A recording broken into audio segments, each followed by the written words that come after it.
महाभारत की वो सच्चाई जिसे कोई नहीं बताता। द्रौपदी पर 2 बार हुआ अत्याचार। आइए जानते हैं वो पूरी सच्चाई के बारे में। जब ध्रुत क्रीड़ा में युधिष्ठिर द्वारा दूसरी बार हारे जाने के बाद कौरवों ने पांडवों को 12 साल का वनवास और 1 साल का अज्ञातवास दिया, तो उस दौरान द्रौपदी के साथ 2 बार यौन अत्याचार हुआ। एक बार तो ये काम परिवार के ही एक सदस्य ने किया, दूसरी बार एक खास राजसी पुरुष ने। इससे ये पता लगता है कि उस दौर में भी महिलाएं किस तरह असुरक्षित और पुरुषों की शिकार बन जाती थी, भले ही वो खुद एक हैसियत रखती हों और उनके पति साधारण लोग नहीं हो। ये दोनों घटनाएं द्रौपदी के लिए हिलाने वाली थी, अंदर से तोड़ने वाली थी। दोनों ही बार युधिष्ठिर ने उन अत्याचारियों के प्रति सुरक्षित रुख अपनाना चाहते थे, लेकिन उनके भाइयों खासकर भीम के अड़ जाने से उन्हें सजा मिल सकी।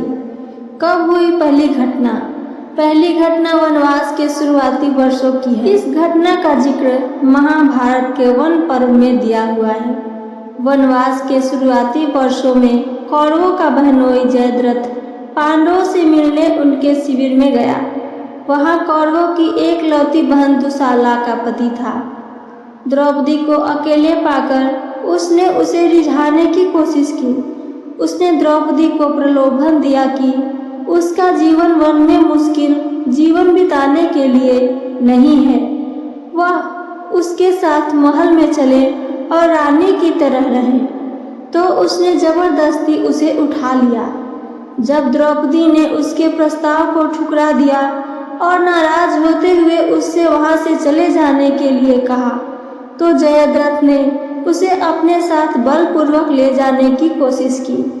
उसने जबरदस्ती द्रौपदी को अपने रथ पर उठाकर बिठाया और अपहरण करके रथ से भाग निकला।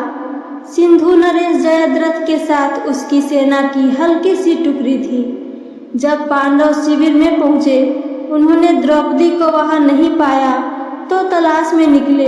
उन्हें मदद की गुहार करती द्रौपदी की आवाज आई, तो उस आवाज का पीछा करते हुए उन्हें कुछ दूर पर जयद्रथ का रथ दिखा। भीम और अर्जुन ने जयद्रथ के रथ को रोका और द्रौपदी को रथ से उतार लिया। उन्होंने जयद्रथ को बंदी बना लिया। भीम उसकी हरकत पर इतना नाराज था कि वो उसकी हत्या ही कर देता।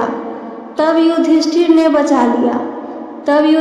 ने उसे बचा लिया। उन्होंने भीम को रोकते हुए कहा, जयद्रथ दुर्योधन का बहनोई है, इसलिए हमारा भी बहनोई है।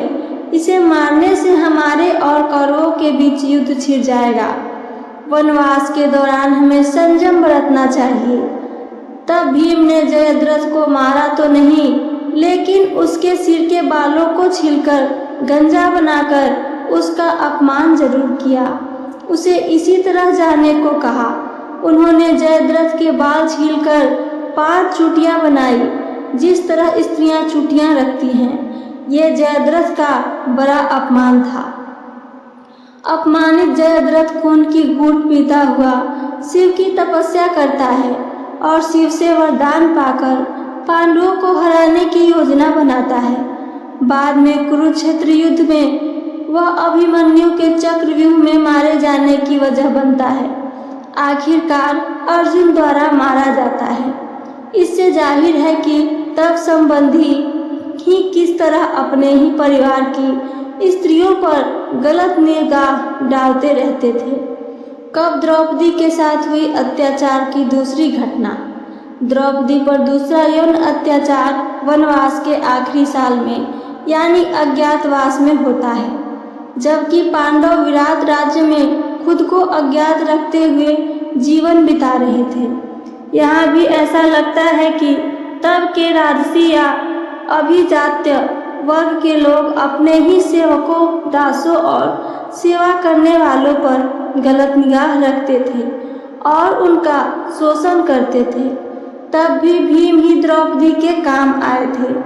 देवदत्त पटनायक की किताब सती सावित्री में इसके बारे में बताया है कि तब किस तरह डरे हुए युधिष्ठिर समझौता करने की सलाह द्रौपदी को देते हैं, लेकिन वो उनकी सलाह को न केवल किनारे कर देती हैं बल्कि उन पर नाराज भी होती हैं।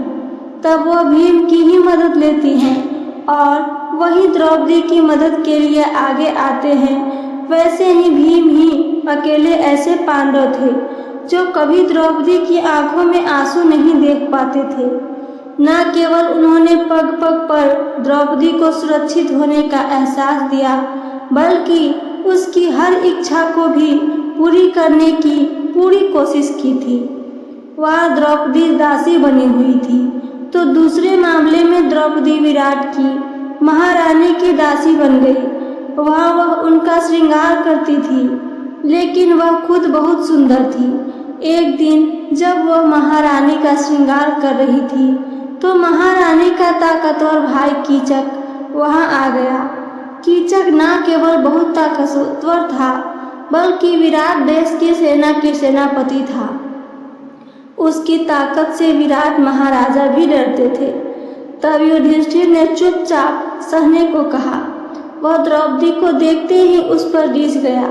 पटनायक अपनी किताब में कहते हैं कि कीचक की गंदी दृष्टि द्रौपदी पर रहने लगी। हालांकि पटनायक की किताब में कीचक को उनका देवर कहा गया है, भाई नहीं। उसने द्रौपदी का यौन उत्पीड़न किया। वह अक्सर उनके साथ छेड़खानी की कोशिश करने लगा। पहले तो द्रौपदी ने महारानी से शिकायत की, लेकिन जब उन्होंने भी यही कहा कि कीचक जो चाहता है वो करती रहो, तो वह शिकायत लेकर युधिष्ठिर के पास गई। द्रौपदी के बचाव में खड़े होने की बजाय युधिष्ठिर ने इस अत्याचार को चुपचाप सहने के लिए कहा। उन्होंने कहा, संकट काल में बचकर निकलने में ही समझदारी है। अगर कीचक मारा गया तो दुनिया को पता चल जाएगा कि पांडव कहाँ छिपे हैं। इससे उनकी स्थिति और जटिल हो जाएगी।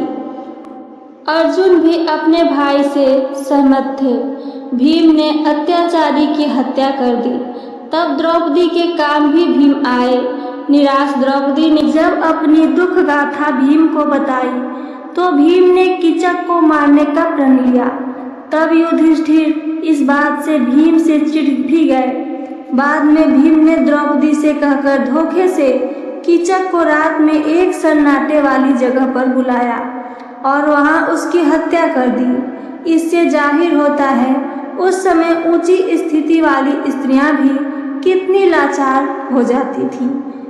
तो ये थी मेरी आज की महाभारत से ली हुई कहानी। मेरी कहानी आप सबको पसंद आई हो तो चैनल को सब्सक्राइब करके वीडियो को लाइक करना ना भूलें। साथ साथ अपना एक प्यारा सा कमेंट करके हमें ज़रूर बताइए। सुनने के लिए धन्यवाद दोस्तों। जय श्री कृष्ण। राधे राधे।